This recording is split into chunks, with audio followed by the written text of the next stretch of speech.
espacio de Grupo Fórmula Noticias, la embajadora eminente Marta Bárcena abrirá sin duda la conversación. Embajadora Marta, muchas gracias por aceptar la invitación. Muy buenas tardes. Muy buenas tardes, Pepe. Es un gusto estar contigo y con tu auditorio. Pues sí, vamos a abrir la conversación. Y al cierre decías, ¿vienen malas noticias para México? Exacto. Mira, yo creo que no. No, yo no lo plantearía así. Yo diría que vienen retos y fuertes retos en tiempo y en temas muy espinosos que tenemos que enfrentar con una gran inteligencia, obviamente el gobierno de México, pero que tenemos que enfrentarlo también toda la sociedad mexicana, creo yo, unidos ante estos retos que pueden venir. Pero, embajadora, ¿tú crees que la presidencia de la República estará leyendo bien los mensajes del próximo presidente Donald Trump, toda vez que ha sido muy agresivo durante la campaña, hablando de cerrar la frontera, de presionar a México con aranceles si no detiene la presidencia de la República? La presidenta Sheinbaum no detiene el flujo migrante, amenaza también con atacar directamente todo lo relacionado con los cárteles debido al tráfico de drogas, principalmente de fentanilo. Es decir, no creo que sean solamente lemas de campaña, creo que son más que amenazas, son advertencias.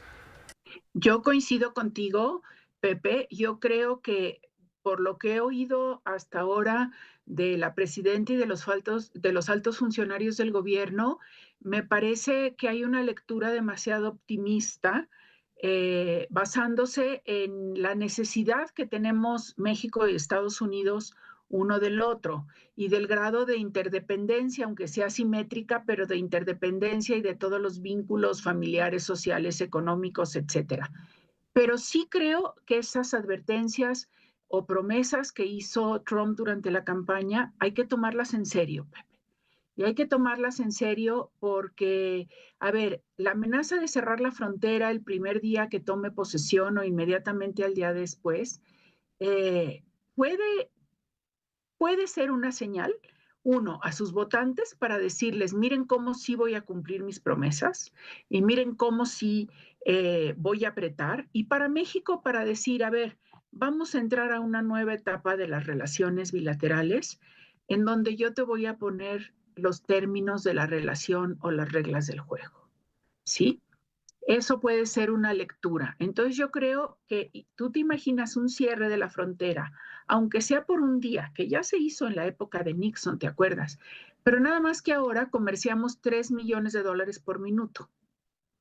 Entonces, si se cierran los 57 puertos de entrada, imagínate el caos que se puede crear y la señal que eso manda, la señal que eso manda.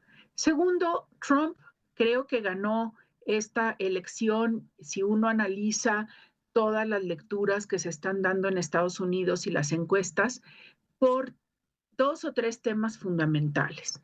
El primero es la economía de Estados Unidos y la inflación, que sí está galopante. Cualquiera que haya estado en Estados Unidos recientemente sabe qué caro está y la promesa de combatirla. Segundo, el tema migratorio, que si bien en esta ocasión en la campaña no focalizó sus ataques en los mexicanos como lo hizo en el 2016, sí es un tema para él y para los republicanos de creciente importancia, un tema que ven como amenaza a su seguridad nacional, como una crisis que hay que contener, como un tema que amenaza su propia identidad como nación dentro de estas guerras culturales que hay de supremacistas blancos, ¿no?, contra las minorías, etcétera, mientras que México históricamente lo ha visto y sigue siendo nuestra racionalidad a la migración como un fenómeno económico y social de complementariedad. Es decir, hay trabajos en Estados Unidos, hay trabajadores en México. ¿Sí? Y hay una racionalidad económica. Si Estados Unidos está funcionando a pleno empleo y tiene 5 millones de empleos sin llenar, pues claro que atrae a los trabajadores aunque sean indocumentados. Pero yo creo que sí hay que tomarse muy en serio la promesa que hizo a sus seguidores de realizar redadas masivas y deportaciones masivas. Quizá no lo pueda hacer en el nivel o al alcance que él dijo, Pero a ver, tiene ya un cambio en la opinión pública americana que hace unos años era contraria a las redadas y deportaciones y favorable a una regularización, y ahora cada vez hay menos porcentaje favorable a la regularización y un mayor porcentaje de estadounidenses que piensan que las deportaciones son convenientes. Y también porque ha cambiado el flujo migratorio. Si antes era de mexicanos, después mexicanos cero, después volvió a aumentar de mexicanos y centroamericanos, ahora están llegando sobre todo de Venezuela, Nicaragua, Cuba y extracontinentales. Y entonces eso también pone en perspectiva que lo que está pasando es un flujo migratorio no necesariamente solo de asilados políticos, que los hay y muchos y refugiados, no solamente de migrantes económicos, sino de un tráfico ilícito de personas que tenemos que combatir de manera conjunta. Ayer nos decía, embajadora, nos decía Tonatiuh Guillén, tú sabes, es Sí, un experto en temas migratorios, lo conoces muy bien, fue muy bien. el comisionado del Instituto Nacional de Migración al inicio del sexenio pasado. Nos decía que de ese flujo migrante que se ha ido incrementando después de la pandemia a números que podrían rondar los 2 millones de intentos de cruce, ponle 1,5 millones, porque algunos cruzan 2 y hasta 3 Hasta veces. 4 o 5 veces. Exactamente, un 30% nos decía Tonatiuh, ya son mexicanos.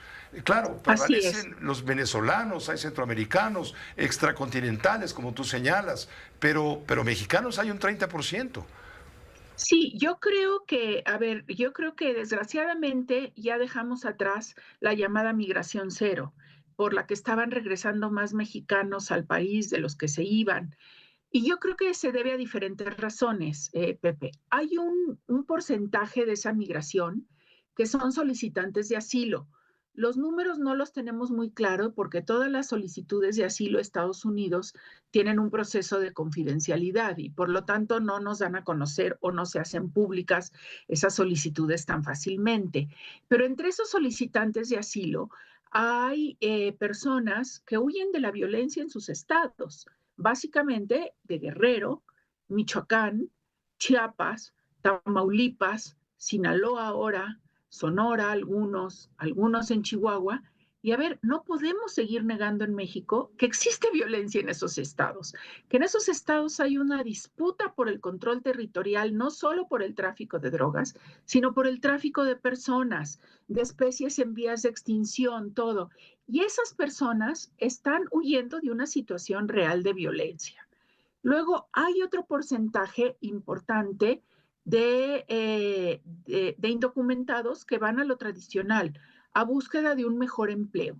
Porque a pesar del aumento del salario mínimo en México y de las condiciones y el mejoramiento de las condiciones laborales, pues sigue siendo el salario mínimo en México al mes más o menos unos $425 al mes, 450 máximo, y en Estados Unidos se está pagando $17 la hora.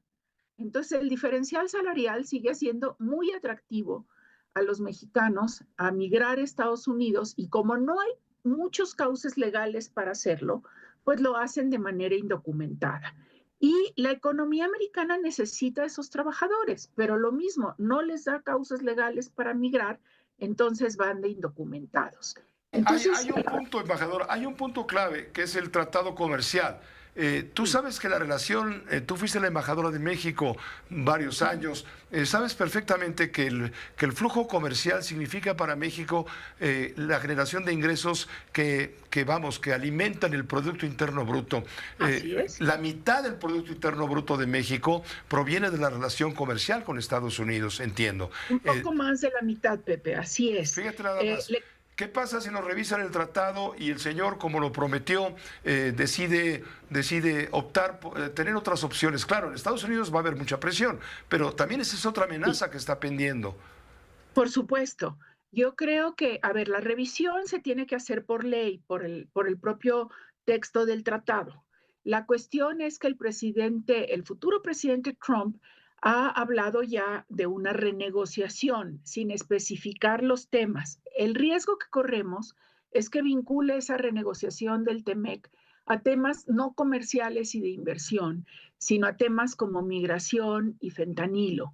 Y entonces eso hace que se contamine el análisis de los beneficios o los errores de la aplicación del TEMEC. Y por otro lado, lo que sí debemos de reconocer es que el TEMEC, en toda su inmensidad y toda su complejidad, hay áreas que no incluyó. Por ejemplo, las reglas de origen de los vehículos eléctricos. Entonces, la pregunta es, ¿las reglas de origen de los motores de los vehículos de combustión interna se van a extrapolar a los vehículos eléctricos? ¿Se puede? ¿No se puede? Porque uno de los temas que más es cercano a los sindicatos americanos de la industria automotriz es la cuestión de los autos eléctricos y que no lleguen a Estados Unidos provenientes de China o de Asia vía México. Otro tema que no está incluido justamente en el tratado en toda su dimensión es la inteligencia artificial. Y la competencia entre China y Estados Unidos se está dando en esa área, en las áreas de alta tecnología. O sea, sí debemos ser conscientes que hay partes del tratado que se pueden complementar, pero que otras partes lo que debemos es de resaltar lo que Estados Unidos o Canadá no hayan cumplido, ellos nos van a resaltar a nosotros lo que creen que no hemos cumplido y qué se ha hecho bien y cuál es la perspectiva de futuro para que no solo concluya el TEMEC a los 16 años de su entrada en vigor, es decir, 2035, 2036, sino que se prorrogue por otros 16 años más. Pero para que eso suceda, tenemos que estar de acuerdo en que ha sido exitoso y hacer que esto que yo llamo la lista de lavandería de los problemas sea lo más corta posible y lo más solucionable en el corto plazo posible. Y ahí es donde las cosas no están tan fáciles, Pepe, porque las propias reformas que se están haciendo en México han sido interpretadas por sectores de Estados Unidos como posiblemente violatorias del espíritu del TEMEC y de los valores que debemos compartir. Y hay la sensación de que en lugar de ir convergiendo cada vez más en prácticas, valores, legislación, organismos autónomos, hemos ido divergiendo y eso es un reto grande. Hay un reto enorme en todo esto, nos queda claro. Habrá que cambiar la directriz de las políticas públicas en función de una nueva realidad. De lo contrario, estaremos llevando al país al fracaso. Por más que la Presidenta de la República nos diga que a los mexicanos que no hay de qué preocuparnos mayormente, creo que Yo creo que sí hay de qué preocuparse. Creo que sí hay, ¿no? Y ponerle mucha atención, mucha inteligencia y recurrir a todos los mexicanos, Pepe, no solo a los integrantes de Morena. Yo repito una y otra vez, México tiene de los mejores negociadores comerciales internacionales, no están en el gobierno. Una cosa es tener un político al frente de economía que puede ser muy brillante o no, un extesorero de la Ciudad de México que puede ser muy brillante o no. Eso no los hace expertos en negociaciones comerciales. Y aquí vamos, como diríamos en lenguaje coloquial, vamos a tener enfrente de nosotros puras chuchas cuereras. Te agradezco mucho, Marta, te agradezco mucho. Esta es una aproximación en un problema mayúsculo. ¿De acuerdo? Un reto.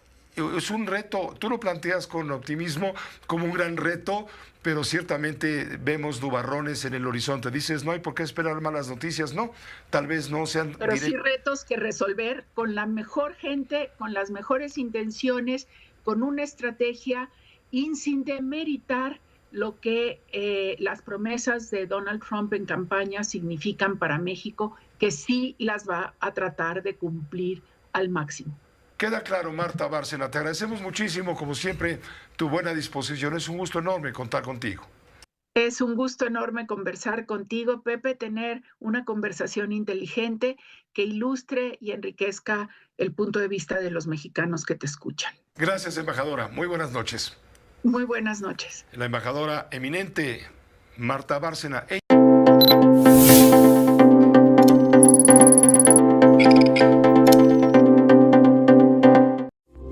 Esta fue una producción de Grupo Fórmula. Encuentra más contenido como este en radioformula.mx.